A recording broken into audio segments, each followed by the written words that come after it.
이 전반사를 제대로 이해하려면 스넬 법칙부터 이해를 해야 돼요. 스네일은 달팽이죠. 알고 있죠? 아무 상관없어요. 아무튼 스네일이라는 사람이 있는데, 자, 빛을 한번 예를 들어볼게요. 빛. 자, 빛을 쏠 겁니다. 어디서 어디로 쏠 거냐면은 공기에서 물 쪽으로 빛을 쏠 거야. 자, 빛을 빨간색 빛이라고 가정해 볼게요. 빨간색 빛을 요딴 각도로 쭉 레이저 포인터를 이용해서 빵 쏘면은 공기를 가던 빛이 뭘 만나게 되냐면 물을 만나게 됩니다. 문제! 그럼 저 빛은 속력이 빨라질까요? 느려질까요? 느려집니다. 빛은 진공에서도 전달이 돼. 즉, 태양과 지구 사이엔 진공이잖아. 근데 빛이 오니 안 오니? 오잖아. 다시 말해서 빛은 특별하게 아무런 매질의 도움이 없이도 올 수 있는 유일한 파동이야. 다른 말로 전자기파라고 오늘 배우는 전자기파는 파동입니다. 빛도 파동인데 매질이 없으면 없을수록 더 빨라. 그래서 진공에서의 속력이 30만 km/s 1초에 30만 km를 가는 속력인데 지구를 7바퀴 반 정도 도는 그런 속력이라고 해요. 1초에. 엄청나게 빠르죠. 빛의 속력입니다. 근데 이게 진공에서의 속력이고 진공을 가던 빛이 공기로 들어와. 이 공기. 아무래도 공기는 입자와 입자로 되어 있잖아. 공기 입자가 있다 보니까 공기 입자랑 부딪혀서 속력이 좀 느려집니다. 근데 그 공기를 가던 빛이 또 물을 만나. 물은 액체니까 입자 간의 거리가 더 가깝죠. 더 가기 힘들어지는 거야. 다시 말해서 이 빛의 입장에서 공기를 가던 빛의 속력이 V였는데 물을 만나면 속력이 느려진다는 얘기입니다. 속력이 어떻게 돼? V가 되겠죠. 그잖아. V가 되겠죠. 이렇게 속력차, 파동이 속력 차이가 발생하면 꺾입니다. 속력 차이에서 빡 꺾이는 현상을 굴절이라고 해요. 빛의 굴절입니다. 자, 빛이 왜 굴절하니? 그러면 속력 차이가 발생해서 그래요. 라고 말하면 돼. 속력차 때문에 굴절합니다. 라고 말하면 됩니다. 굴절하는 방향을 결정을 할 때, 자, 일단 요 점선은 여기 공기와 물 사이의 요 경계면을 뭐라고 하냐면 굴절이 일어나는 면이라서 굴절면이라 그래. 선생님이 제일 좋아하는 건 신라면. 얘는 굴절면. 먹으면 안 됩니다만. 예! 굴절이 일어나는 면이라서 굴절면이고요. 봐봐. 어느 방향으로 굴절하는지는 원리가 딱 하나야. 굴절하지 않고 직진한다면 요딴 식으로 직진하게 되겠죠. 맞죠? 내가 빛의 입장에 되어봐. 빛의 입장에서 직진하지 않고 굴절해야 되는데 아래쪽은 뭐가 있는 곳이냐면 물이 있는 곳이야. 아래쪽은 물들이 있는 곳이고 위쪽은 뭐가 있는 곳이야? 공기가 있는 곳이잖아. 자기를 더 느리게 하는, 자기를 더 힘들게 하는 물질이 누구야? 물이죠. 자, 결론입니다. 굴절은 어느 방향으로 굴절한다? 자기를 더 힘들게 하는 방향 쪽으로 굴절한다. 쟤 때문에 힘들어. 이런 식으로. 오케이? 그래서 굴절을 어떻게 한다? 직진하지 않고 어느 방향? 아래쪽, 물 쪽 방향으로 이렇게 굴절한다는 거야. 이렇게 안 하고 이렇게 굴절합니다. 이게 굴절의 원리입니다. 굴절의 원리. 굴절의 원리가 맞다는 걸 증명해 줄게요. 볼록 렌즈를 준비하고 여기다가 빛을 빵 쏘면 빛은 어느 방향으로 꺾여요? 안쪽으로 꺾여서 모이잖아. 왜 그러냐면 빛의 입장에서 딱 들어갔는데 위에는 얇아. 아래는 두꺼워. 어디가 더 자기를 힘들게 하는 쪽이야? 두꺼운 쪽. 그래서 두꺼운 쪽에 해당하는 이쪽 방향으로 빡 꺾여서 이렇게 모이게 되는 겁니다. 일로 들어간 건 어디가 더 두꺼워? 위에가 더 두껍죠? 그래서 윗방향으로 빡 꺾여서 한쪽 모이는 거야. 그래서 신기하게 딱 가운데로 들어간 빛은 위의 두께와 아래 두께가 어때요? 똑같죠. 그래서 굴절하지 않고 직진하게 되는 겁니다. 이런 식의 그림이 그려지는 이유가 그러니까 굴절의 원리가 적용이 되었다라는 거고요. 오목 렌즈의 경우도 마찬가지야. 빛이 빡 들어가면 어떻게 해요? 아래는 얇고 위에 두꺼우니까 두꺼운 방향적으로 꺾입니다. 그래서 빛이 퍼지게 됩니다. 자, 굴절의 원리가 이렇게 적용이 되고 있다라는 겁니다.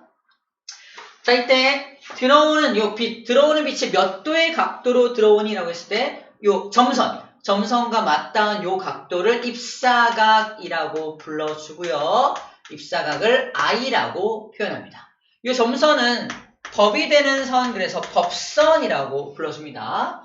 자, 굴절한 각도 법선과 맞닿은 요 각을 굴절각이라고 불러주고요. 기호로는 R이라고 표현을 합니다.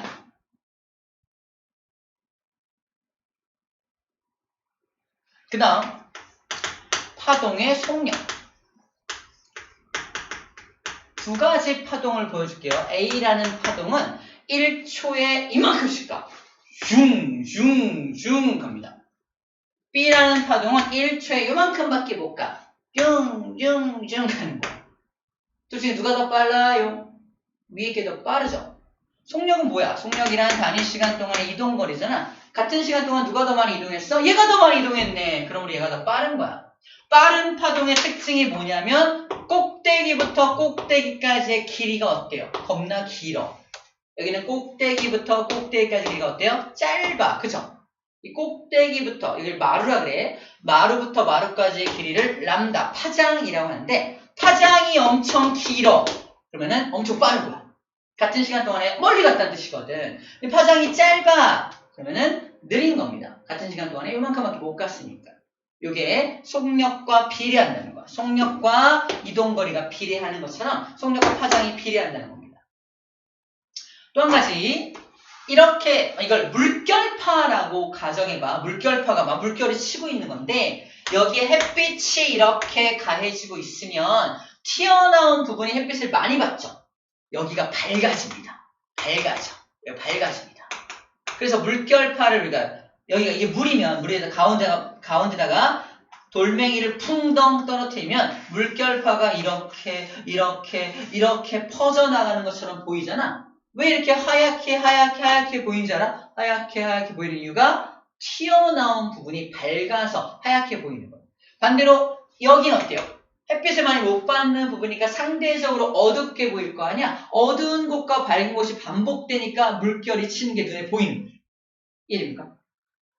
다시 말해서 이게 뭘 의미한다? 이 녀석이 튀어나온 부분이니까 아까 말한 이 꼭대기 부분, 다른 말로 뭐라고 한다?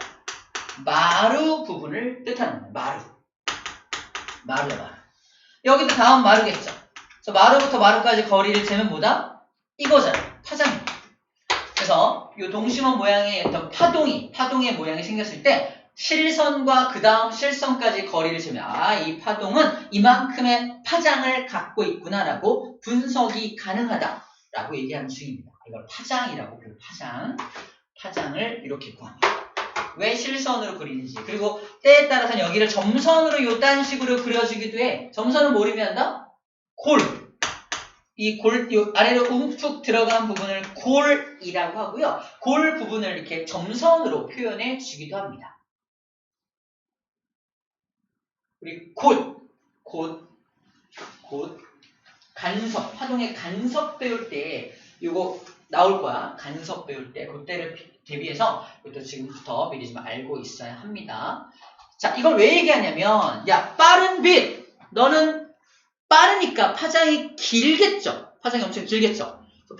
그림을 그리면 너는 이만큼이 파장이야. 나는 느려졌으니까 요만큼이 파장이야. 1분만 그리면 나는 파장이 이따만큼이 파장이야. 람다야 이럴 거고요. 나는 람다가 작아졌어. 왜냐하면 느려졌기 때문에 이럴 거 아니야. 맞죠? 내가 스넬이야. 인형 스넬. 스넬이 놀라운 걸 발견합니다. 이거 봐라. 공기 중에서 빛의 속력을 계산했더니 상대값으로 2야. 빨라. 근데 물을 만났더니 느려지죠. 상대적으로 봤더니 1에 해당돼. 예를 들어서 스넬이 그래서 어떻게 한 거야? 그러면은 이게 속력의 비가 2대 1이니까 람다를 재본 거야. 파장을 재봤더니 얘가 빠르니까 2, 1. 그죠? 왜? 속력과 람다는, 파장은, 거리는 완벽히 비례하잖아. 그래서 속력의 비가 2대 1이라면 파장의 비도 2대 1인 걸 알아낸 거야. 우와! 속력이 2대 1인데, 이거 파장도 2대 1이네? 요거 봐라. 어떤 관계식이 세워지겠네? 그래서 정리한 게, 아래쪽에다가 빠른 거, 큰 값. 위쪽에다가 작은 값을 정리해서, 자, 속력의 비가 V1, 얘를 V1이라고 하고 얘를 V2라고 한다면, V1에 대한 V2의 비가 얼마입니까? V1에 대한 V2의 비. 큰 거, 작은 거. 자, 큰 게 2고요. 얘가 1이죠. 요 값이 얼마 나와? 2분의 1이죠. 2분의 1이야. 요 비가 무슨 비와 똑같다? 람다 1과 람다 2의 비. 람다 1에 대한 람다 2의 비. 이것도 2분의 1이죠. 똑같은 걸 알아낸 겁니다. 스넬이 욕심을 부려요. 어떤 욕심 부려요? 야, 그러면 입사각이 이만큼 크고 굴절각은 좀 작아진 거 보여요? 그러면 이게 크고 이게 작으니까 이것도 2대1 아닐까? 그래서 썼어. 야, 이거 각도도 2대1 같아. 아래쪽에 큰 각, 입사각, 큰 각, 위에는 작은 각, 굴절각, R. 이거 2대1 아니야? 했더니 이건 아니었어. 근데 이거 B를 맞추고 싶은 거야. 어떻게 하면 2대1로 맞출 수 있을까 했는데 여기다 뭘 붙이면 2대1이 딱 나온다? 신기하게 사인 값을 붙이면 2대1이 딱 나옵니다. 사인 i분의 사인 r 값이 이 b 2분의 1, 2분의 1, 얘도 2분의 1로 맞춰지는 걸 알게 됩니다. 그래서 사인을 집어넣게 되는 거지. 그래서 이러한 공식이 등장을 하고 있는 거예요. 자, 지금 지난 시간 복습을 좀 하고 있습니다. 오늘 이어질 거예요. 그 다음에 굴절률 얘기를 좀 할게요.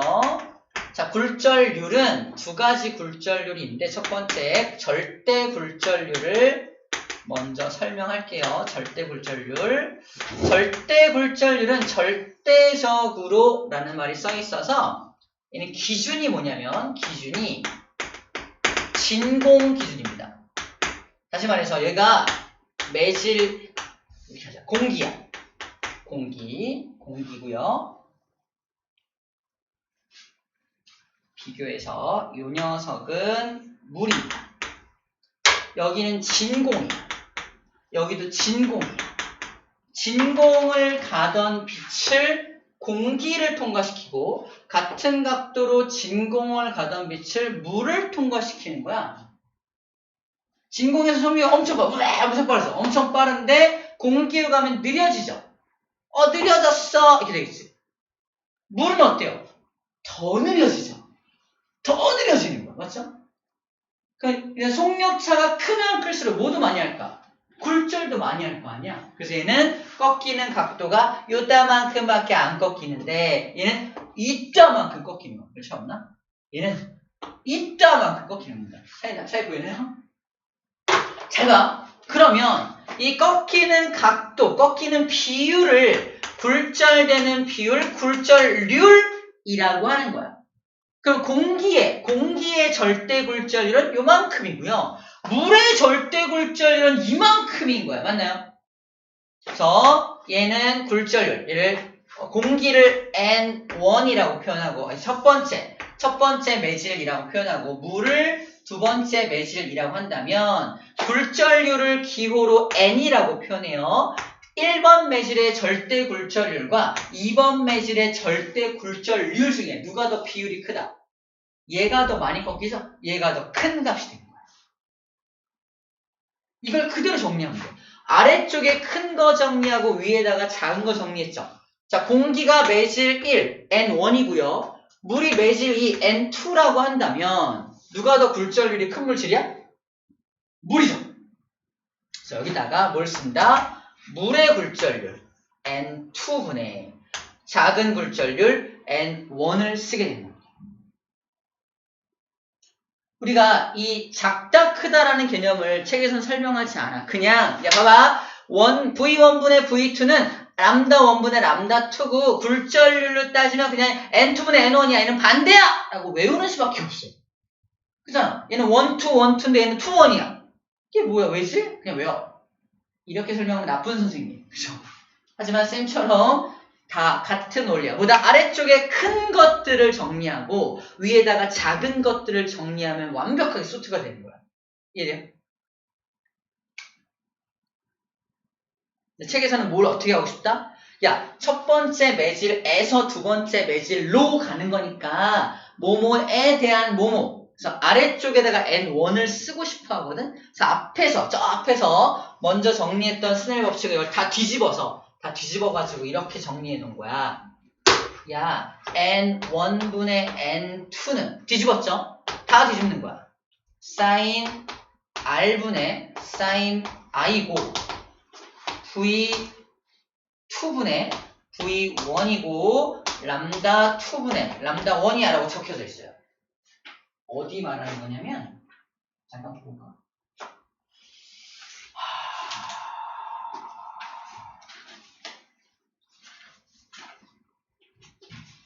245쪽 2원 245쪽 맨 밑에 사인 R분의 사인 I는 V2분의 V1이고 N1분의 N2라 써있죠?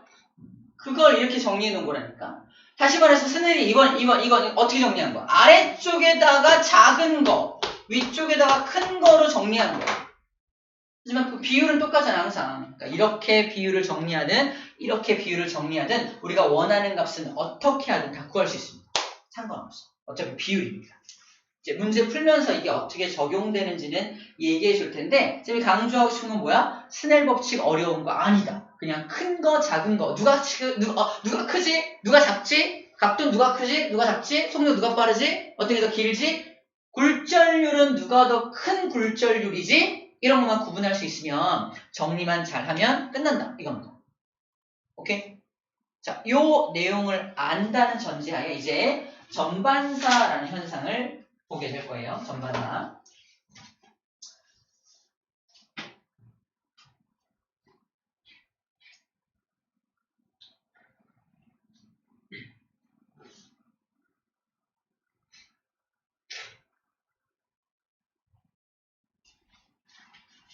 자, 요거 잘 기억하고 영상 하나 잠깐 보고 봅시다.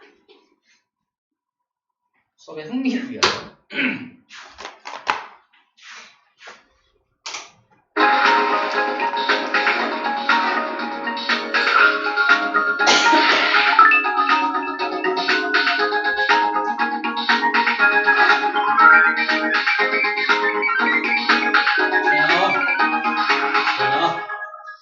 비온 뒤에 무지개를 본 적 있나요?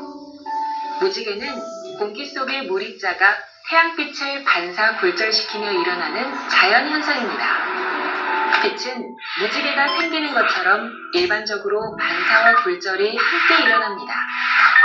그러나 특정 상황에서는 빛이 굴절하지 않고 모두 반사하게 되는데요. 이번 실험에서는 빛이 굴절하지 않고 반사만 하는 전반사 현상을 관찰해 보겠습니다.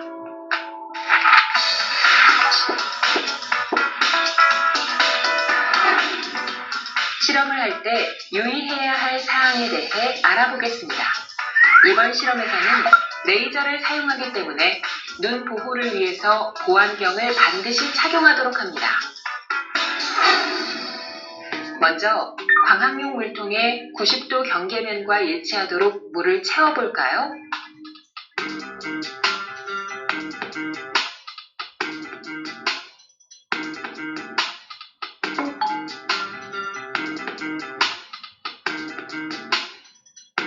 첫 번째 실험은 빛이 공기에서 물로 입사할 때 물과 공기의 경계에서 빛이 어떻게 꺾이는지 살펴보겠습니다.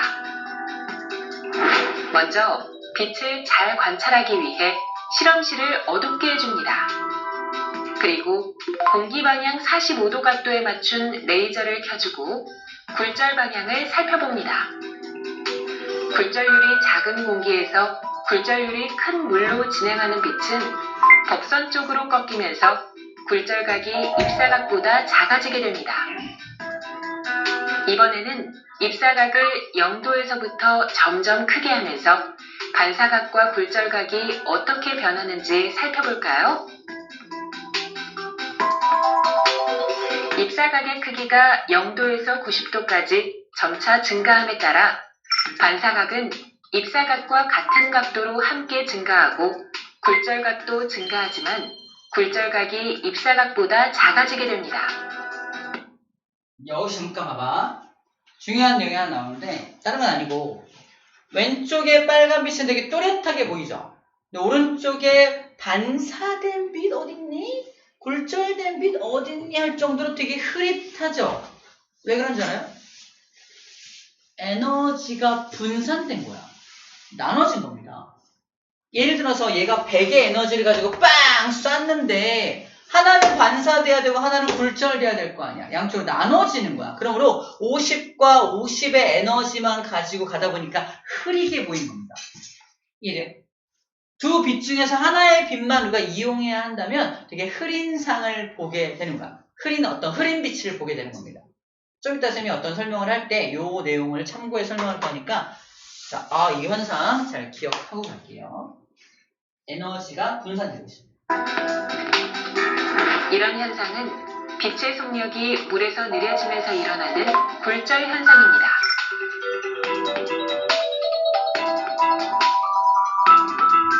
두 번째 실험은 빛이 물에서 공기로 입사할 때 물과 공기의 경계에서 빛이 어떻게 꺾이는지 살펴보겠습니다.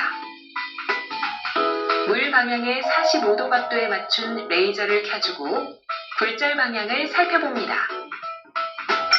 굴절률이 큰 물에서 굴절률이 작은 공기로 진행하는 빛은 굴절된 빛이 물의 경계면 쪽으로 꺾이면서 굴절각은 입사각보다 항상 크게 나타납니다. 그럼 입사각을 0도에서부터 점점 크게 하면서 반사각과 굴절각이 어떻게 변하는지 살펴보겠습니다. 입사각의 크기가 0도에서 90도까지 점차 증가함에 따라 반사각은 입사각과 같은 각도로 함께 증가하고 굴절각도 증가하지만 굴절각은 입사각보다 항상 크게 나타납니다. 자, 이것도 흐리게 나타난 거 참고하고요. 여기서 쐈을 때는 반사도 일어나죠. 근데 굴절도 일어나는데 봐봐, 얘가 직진하지 않고 이 방향으로 꺾인 이유가 뭐야? 아래쪽이 물이라서, 그지? 물 방향, 아래쪽 방향으로 꺾인 거. 그러다 보니까 법선으로부터 멀어지죠. 멀어지다 보니까 이걸 점점 크게 할수록 굴절각 커지면 굴절각이 90도가 되는 순간이 나타나겠죠? 근데 그럼에도 불구하고 계속 입사각을 늘리면 어떻게 되겠어? 이 굴절각이 안으로 꺾이겠어. 이게 안으로 꺾이면 이건 더 이상 굴절이야, 굴절이 아니야. 더 이상 굴절이 아니라 반사가 되는 거야. 이 현상을 전반사 현상이라고 하는 겁니다. 그래서 전반사 현상은 그래서 굴절각이 더 커지는 이 상황, 즉 물에서 공기 쪽으로 빛을 쐈을 때에만 관찰되는 현상인 겁니다. 자, 전반사의 특징에 대해서 이제 하는 중이야. 이 현상은 빛의 속력이 공기에서 빨라지면서 일어나는 굴절 현상입니다.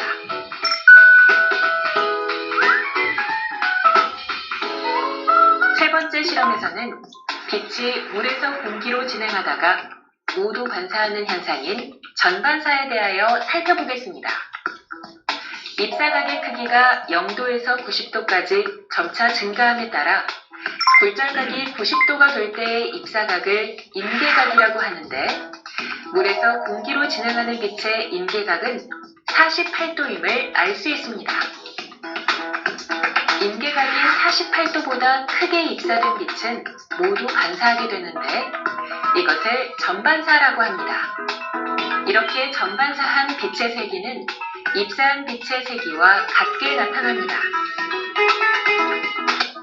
이것을 전반사라고 합니다. 이렇게 전반사한 자, 봐봐. 전반사를 하면 아까는 빛이 가다가 굴절도 하고 반사도 하니까 에너지가 나눠지죠. 전반사하면 굴절되는 빛이 없는 거잖아. 그래서 에너지가 보존돼요. 나눠지지 않으니까. 전반사를 이용한다면 에너지 손실 없이 빛을 멀리까지 보낼 수 있다는 뜻입니다. 그래서 이걸 이용해서 뭘 한다? 광통신을 하는 거. 광통신. 우리 집에 있는 랜선, 인터넷선 다 광통신이야. 빛을 이용한 통신이기 때문에 굉장히 빠른 속도로 통신이 가능한 통신입니다. 전반사라는 이게 발견되지 않았다면 광통신은 불가능. 전반사를 발견했기 때문에 우리 광통신이 가능하게 되었다. 광통신은 그래서 이 에너지 손실이 없이 진행되기 때문에 굉장히 효율적인 면에서 되게 좋다. 뭐 이런 얘기를 하고 있는 거예요. 그래서 아까랑 다르게 진한 게 거의 진한 거로 똑같이 오고 있는 것만 확인해 주면 되겠습니다. 자, 눈 잠깐 감아요. 눈뽕주의. 눈뽕주의. 눈뽕주의. 자, 방금 본 영상을 참고로 해서 이제 전반사 현상을 확인해 보도록 할게요. 자, 전반사를 이해할 때 쌤이 하나 먼저 이거 먼저 좀 할게요. 여기 육지가 하나 있고요. 물이 있고요. 반대쪽에도 육지가 하나 있어요. 여기 큰 나무가 하나 이렇게 서 있습니다. 여긴 내가 서 있어요. 나는 저 나무가 보이나요? 보이죠? 왜 보이냐면 잘 봐. 나무는 태양 에너지, 빛을 받아서 빛을 튕겨냅니다. 반사합니다. 빛을 모든 방향으로 반사시켜. 모든 방향으로. 그중에 얘는 1번, 2번, 3번, 4번 빛 중에서 3번 빛을 땅 보고서 저기 나무가 있네 라고 인식하는 거야. 맞아요? 그런데 이 4번 빛은 이 사람한테 보여 안 보여? 절로 가니까 안 보이는 거잖아 원래. 근데 이 4번 빛은 가다가 뭐 한다? 팅 반사돼서 저 사람 눈에 들어갈 수가 있습니다. 그래서 나무를 보고 아래에 있는 물을 보면 물에 나무가 비쳐 보이니 안 비쳐 보이니? 비쳐 보여요. 그게 저 나무가 4번 방향으로 발생한 빛이 튕겨서 이렇게 내 눈에 들어오는 거야. 근데 나무가 왜 물 위에 있는 것처럼 보이냐? 우리 뇌는 어떻게 시스템화되어 있다? 빛은 직진한다! 라고 시스템화되어 있기 때문에 빛이 이 각도로 이렇게 들어오면 뇌는 그걸 따라가면 나무가 있어! 라고 인식하는 거야. 그래서 물 위에, 물 표면에 나무가 있는 것처럼 보이게 상을 그리는 겁니다. 머리에서. 그래서 거기에서 그 나무가 있는 것처럼 보이는 거야. 근데 이 빛은 반사만 할까? 굴절도 하겠지. 그치? 굴절한 빛은 이 방향으로 요딴 식으로 굴절을 할 거예요. 그래서 물속에 잠수하면서 나를 놀리려고 잠수했던 친구가 이게 수면을 보면 나무가 보일까 안 보일까? 나무가 보여요. 물속에 잠수해서 밖에 다니는 사람이나 밖에 있는 물체가 보여 안 보여? 보인다니까? 이 굴절한 빛이 보이는 거야. 사람입니다. 그래, 아무튼요. 그래서 굴절도 하고 반사도 한다. 그런데 내가 반사된 저 나무를 볼 때 또렷하게 보이나요? 약간 흐릿흐릿하게 보이나요?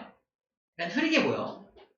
이게 물이 꼭 흔들려서 흐리게 보이는 게 아니라 아까 그 에너지 분산의 측면에서 분산된 에너지의 일부를 보는 거기 때문에 흐리게 보일 수밖에 없다라는 겁니다. 물속에 잠수해서 보는 모습은 어때요? 또렷한가요? 흐릿흐릿해요. 이것도 마찬가지야. 에너지 분산적인 측면에서 에너지가 나눠지기 때문에 흐릿하게 보일 수밖에 없다라고 말하고 있는 겁니다. 이해됩니까?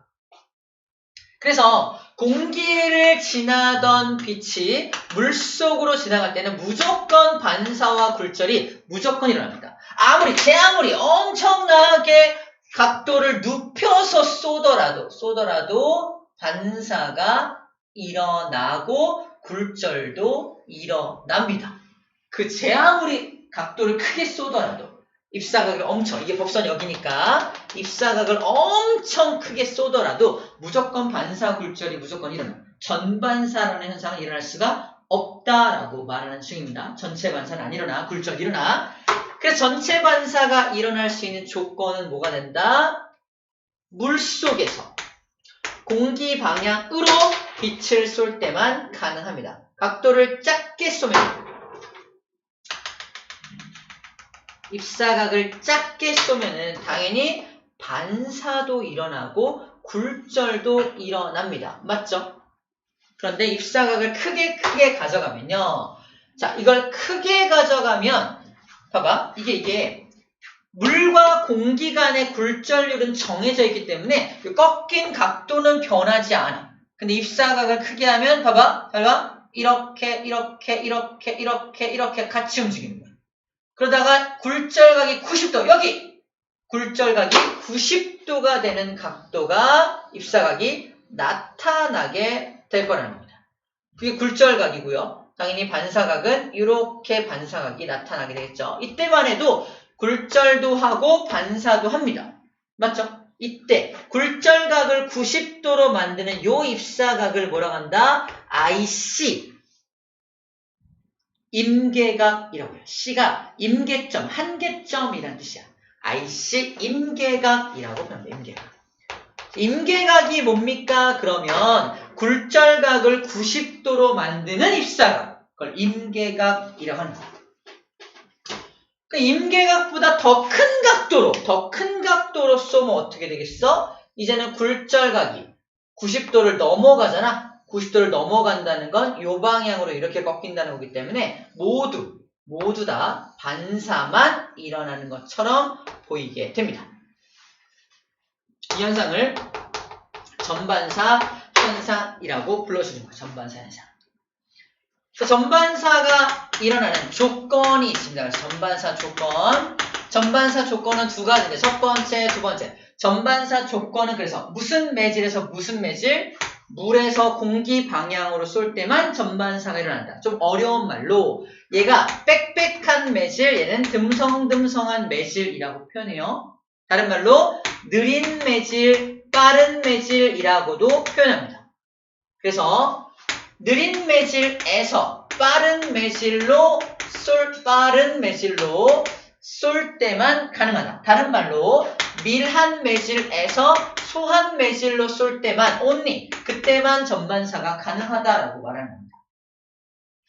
두 번째 조건은 뭐야? 입사각을 얼마 이상으로 쏴줘야 돼? 임계각 이상의 각도로 입사를 시켜야지만 전반사 현상이 일어나죠. 그래서 각도를 입사각을 어떻게 해야 돼? 임계각보다 더 크게 쏴줘야지만 전반사가 일어날 수 있어 라고 정리해주면 됩니다. 시험 문제에 되게 많이 나오는 조건이에요. 전반사가 일어난 조건 두 가지를 써봐라. 또는 전반사가 일어난 조건이 아닌 것을 이런 거 고르는 거. 전반사 현상이 일어나는 데 있어서 저 두 가지 조건을 무조건 만족해야 하기 때문에 그렇습니다. 쌤이 그린 그림이 책에 나와 있는 그림과 똑같다라고 생각해주면 되겠어요. 다를 게 없습니다. 자, 일단 이 현상만 이해를 하고요. 전반사 현상만 이해를 하고 쌤이 넘어갈 거예요. 일단 어디로 넘어갈 거냐면은 스넬 법칙에서 막 사인 나오고 이런 것들은 좀 뒤에 하고요. 일단 이 전반사가 어디 이용되는지부터 먼저 볼게요.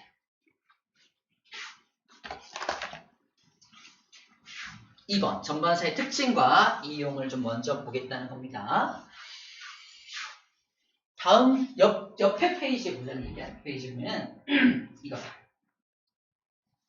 전반사의 특징입니다. 잘 안 보이는데 잠깐만 끌게요. 잠깐만. 컵에다 물을 받아놓고 여기 구멍을 뽕 뚫어요. 물이 콸콸콸콸콸콸 나오겠죠. 여기다 레이저를 쏩니다. 그럼 물 속에 레이저가 들어가는 거지. 그럼 물은 밀한 매질이고 바깥에 공기는 소한 매질이니까 빛이 바깥으로 나가 안 나가? 전반사 현상이 일어나서 이 안을 통과하는 거야. 그래서 빛은 직진하는 성질이 있음에도 불구하고 물 속에서 전반사니까 이렇게 휘어지는 물줄기 속을 빛이 통과합니다. 쫙 따라서 통과하는 거야. 또 전반사 현상에 대한 실험이야. 학교에서 이 실험하면 되게 인기가 많습니다. 신기했어요. 볼거리도 있고, 그죠? 자, 두 번째는 뭐냐면요. 이건 직각 프리즘이라 해요. 직각 프리즘. 직각 프리즘에다가 레이저 포인터를 쏘면 이 안에 들어간 빛이 전반사 현상을 일으켜서 다시 되돌아 나와. 그럼 쏜 빛과 되돌아 나오는 빛의 에너지 차이가 거의 없어요. 손실이 없다는 얘기야. 그래서 우리가 잠만경 뒤에 나와요. 바로 나오는데 보여줄게. 잠만경. 이 잠수함에서 물밑에서 물 밖을 이렇게 관찰할 때, 감시할 때, 관찰할 때 잠만경을 올려서 하는데 잠만경에서 보는 상이 또렷할수록 좋잖아. 에너지 손실이 없을수록 좋기 때문에 일반 거울을 이용하지 않고 저 직각 프리즘을 이용해서 전반사 현상을 이용해서 합니다. 이게 일반 평면 거울도 반사가 일어나잖아. 근데 평면 거울도 에너지 손실이 좀 있대요. 평면 거울도 에너지 손실이 좀 있기 때문에 평면 거울보다 더 또렷한 상을 얻기 위해서는 직각 프리즘이 좀 더 유리하다고 말합니다. 그래서 여기다 직각 프리즘을 설치하는 거야. 우리 초딩 때 옛날에 잠만경 만들어 본 기억 있어요, 혹시? 있죠? 그때는 그냥 평면 거울 2개 붙였거든? 거울 2개 붙였는데, 그거보다는 직각 프리즘이 훨씬 더 좀 유리하다라고 말하고 있는 거고요. 왼쪽에 나와 있는 요 쌍안경, 멀리 보는 쌍안경 안에도 이런 직각 프리즘을 집어넣어서 좀 더 또렷한 상을 얻을 수 있도록 해주고 있는 그림입니다. 자, 광섬유라는 거 본 적 있나요? 광섬유? 시험 공부방에 애들이 꽃다발 줄 때 이렇게 하얀색 플라스틱 같은 거 이런 걸 같이 꽂아주는 게 있는데 이게 광섬유야, 광섬유. 광섬유 끝에다가 이렇게 빛을 비추면 맨 끝에서만 빛이 쭉 나옵니다. 그 안을 전반사를 통해서 맨 끝에서만 빛이 방출되는 현상이 이렇게 발생하게 되는데 마찬가지로 이 안을 통과하는 거니까 동그랗게 말려있으면 그 동그랗게 말려있는 걸 따라서 빛이 진행을 하게 되겠죠. 전반사 현상입니다. 이 광섬유를 이용해서 만든 작품이 이런 거예요. 광섬유 작품. 이런 것들 다 전반사 현상을 이용하는 것이다. 라는 겁니다. 자, 그럼 어디도 이용하냐면 내시경에도 이용합니다. 내시경을 통해서 우리 윗속을, 즉 사진을 찍거나 윗속을 관찰할 거야. 현재 내 윗속은 깜깜하겠죠. 빛이 없으니까. 그래서 내시경에 두 개의 라인을 집어넣습니다. 2개의 라인을. 하나는 빛을 쏘는 라이트고요. 하나는 카메라. 라이트로 빛을 빵 쏴서 윗속을 환하게 만든 다음에 그 빛을 카메라로 보는 겁니다. 이렇게 보는 겁니다. 2개가 들어갑니다. 2개가 들어가서 보는 겁니다. 근데 내가 그 윗속을 관찰할 때 흐릿한 이미지를 보면 안 되잖아. 그래서 또렷한 이미지를 얻기 위해서 전반사 현상을 이용해서 이미지를 얻게 되는 겁니다. 그래서 여기도 광섬유를 이용한 케이블이 들어가 있다라는 거예요. 내시경은 몇 시쯤 하면 제일 안 아프게 할 수 있을까? 오후 4시경. 일어나라고! 잘 때가 아니야. 괜히 화내죠? 자, 다음. 다이아몬드가 아름답게 반짝반짝 거리는 이유가 뭔지 알아? 빛이 그 안에 들어가면 그 안에서 계속 전반사에 그러다가 아주 조금씩 빠져나옵니다. 빛이. 우리가 봤을 때는 반짝반짝 가만히 있어도 반짝반짝 거리는 것처럼 보이는 거야. 내가 이렇게 움직여야 반짝거리는 게 아니라 혼자서 반짝반짝 거립니다. 안에서 빛이 이렇게 돌고 있는 거죠. 빛이 막 돌면서 조금씩 튕겨내고 있는 거예요. 되게 신기해요. 그래서 다이아몬드를 어떻게 세공하냐에 따라서 더 반짝거리게 만들 수 있어요. 전반사에 대한 이해가 있어야, 즉 과학적 지식이 있어야 보석 세공사도 할 수 있다. 뭐 이딴 말 하고 있는 겁니다. 과학이 짱이야! 이런 말 하고 있는 거야. 자, 다음. 광케이블은 우리 집에 있는 ADSL, 다른 말로 랜선이 바로 이겁니다. 랜선 이거야. 굉장히 복잡하게 생겼어. 한번 끊어지면은 다시 연결하는 게 쉽지가 않아요. 조심해야 됩니다. 근데 이런 전선, 우리가 쓰는 전기선이 끊어지면 그냥 가져다가 묶어서 까만 테이프로 붙이면 끝납니다. 아무나 할 수 있는데 랜선이 끊어졌어? 이건 전문가가 아니면 할 수가 없어요. 고가. 그냥 구리선보다는 훨씬 더 비싸겠죠. 이 광 케이블을 이용한 통신을 광통신이라고 불러주는 거고 전기선을 이용해서 구리선을 이용해서 하는 통신을 전기통신이라고 불러줍니다. 옛날엔 다 전기통신 방식이었는데 요즘은 다 광통신 방식으로 바뀌어서 굉장히 빠르게 통신을 할 수 있을 뿐더러 거의 공짜로 통화를 하죠. 우리나라 정반대쪽에 있는 나라가 어딘지 아나? 힌트는 메시. 어디? 메시. 지금 이게 아니라 축구 선수 메시. 아르헨티나. 그래서 우리나라 정반대쪽, 지구 완전 우리나라 정반대쪽 나라가 아르헨티나가 있어요. 아르헨티나에 있는 사람과 우리가 통신을 할 때 엄청 멀잖아. 가장 먼 거일 거 아니야. 엄청 먼데도 거의 실시간으로 통신이 가능한 이거보다 광통신 때문에. 빛의 속도니까 엄청 빠를 거 아닙니까? 그죠? 아무리 공기 중이라고 하더라도 또는 광 케이블을 이용한 통신이라 하더라도 어쨌든 빛에 가까운, 광속에 가까운 속도일 테니까 진공에서 속력보다 못하겠지만 그래서 거의 굉장히 빠른 속력으로 통신을 할 수가 있는 거죠. 옛날에 전기 통신할 때는 여보세요? 여보세요? 지연 시간이 있어. 한참 걸렸어. 전기가 가는 시간이 있어가지고. 그래서 여보세요?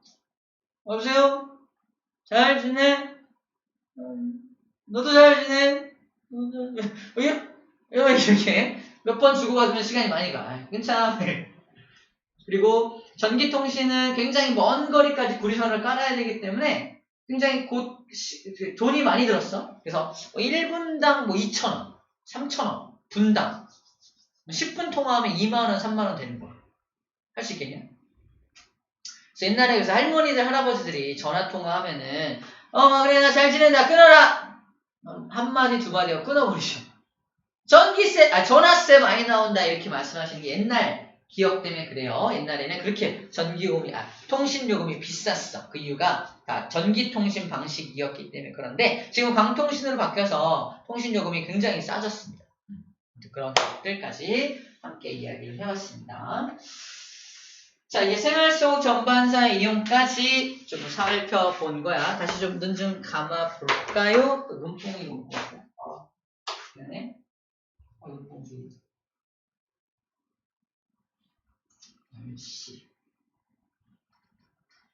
자, 잠깐만 쉬었다가 요 사인이니 뭐 이런 거 정리 좀 해줄게요. 잠깐만 시작합시다.